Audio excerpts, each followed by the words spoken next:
Hello বন্ধুরা, এই digital যুগে আমার এক অন্যতম ডিজিটাল ভিডিওতে আপনাদের স্বাগতম। তো বন্ধুরা, আজকাল কিন্তু সবকিছু ডিজিটাল হয়ে গেছে, সবকিছু ডিজিটাল হয়ে গেছে। তো আমরা ডিজিটাল যুগে টাকা পয়সাও কিন্তু ডিজিটাল ভাবে লেনদেন করে থাকি। এই টাকা পয়সা কিন্তু আমরা ডিজিটাল ভাবে লেনদেন করতে যাই, কখনো কখনো অনেক বড় ভুল হয়ে যায়।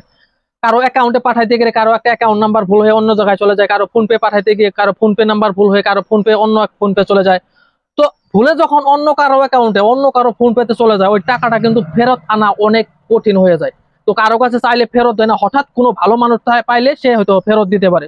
তো চলেন আজকে ওই টাকা ভুলে চলে যাওয়া টাকাটা আপনি আপনার ফোনে আবার নেক্সট কিভাবে ফেরত আনবেন, এই ভিডিও আপনাদেরকে সেই কথাই বলবো। যদি ভিডিওটা আপনার একটু কাজে লাগে থাকে, ভিডিওটা একটা ছোট করে লাইক দিয়ে একবার শেয়ার করে দিবেন। তো বন্ধুরা, সর্বপ্রথম আপনি কি করবেন, একটা নাম্বার দিচ্ছে আরবিআই রেজিস্টার নাম্বার, ওই নাম্বারটাতে আপনি সর্বপ্রথম কমপ্লেন করবেন। নাম্বারটা টাইপ করেন 1800120120। তো নাম্বারটা আপনি কমপ্লেন করার পরে তারপরে আপনি কি কাজটা করবেন আপনার নিজের ফোনে, চলেন আমার মোবাইলের স্ক্রিনে আপনাদেরকে দেখাই দিচ্ছি। তো বন্ধুরা, তার জন্য আপনার ফোনের আপনি ক্রোম ব্রাউজার অথবা গুগলে চলে আসবেন। আসার পরে এখানে আপনি টাইপ করবেন এনপিসিআই। এনপিসিআই লেখার পরে আপনি এখানে সার্চ করে দিবেন। সার্চ করে দেওয়ার পরে এনপিসিআই যেটা আপনার মেইন পেজ আছে, national payment corporation of India, এটা পেজটা খুলে যাবে। এখানে বড় বড় অক্ষর লেখা আছে এনপিসিআই, এখানে আপনি টাচ করে দিবেন। টাচ করে দেওয়ার পরে অন্য এক নতুন পেজ আপনার সামনে চলে আসবে। এই পেজে আপনার লেফট সাইডে তিনটা দাগ দেখতে পারবেন, উপরে দেখেন এনপিসিআই এর পাশে তিনটা দাগ আছে, এখানে আপনি টাচ করে দিবেন। টাচ করে দেওয়ার পরে নিচে দেখেন গেট ইনফো টাচ, এখানে আপনি টাচ করে দিবেন। টাচ করে দেওয়ার পরে মাঝখানে যে অপশনটা আছে ইউপিআই কমপ্লেন, ঠিক আছে, এখানে আপনি ইউপিআই কমপ্লেনটা আপনি টাচ করে দিবেন। টাচ করে দেওয়ার পরে যেটা মেন ফর্ম, আপনার ফর্ম, এখানে একটা ফর্ম চলে আসবে।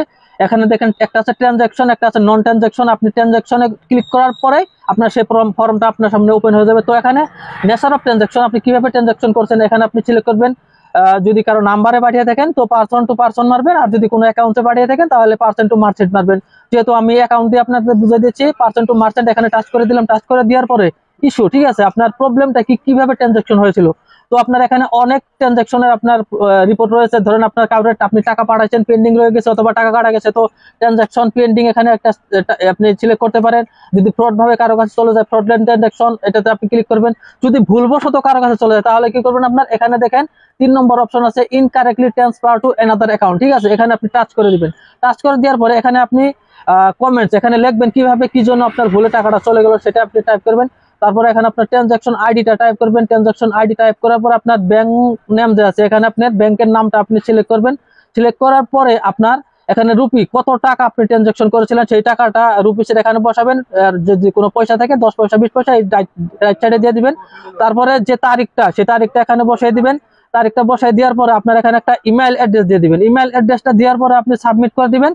সাবমিট করার পরে আপনার 24 ঘন্টার মধ্যেই আশা করছি আপনার টাকা আপনার অ্যাকাউন্টে চলে আসবে। তো বন্ধুরা, ভিডিওটা যদি ভালো লাগে লাইক করে আপনারা একটা শেয়ার করে দিবেন। ধন্যবাদ।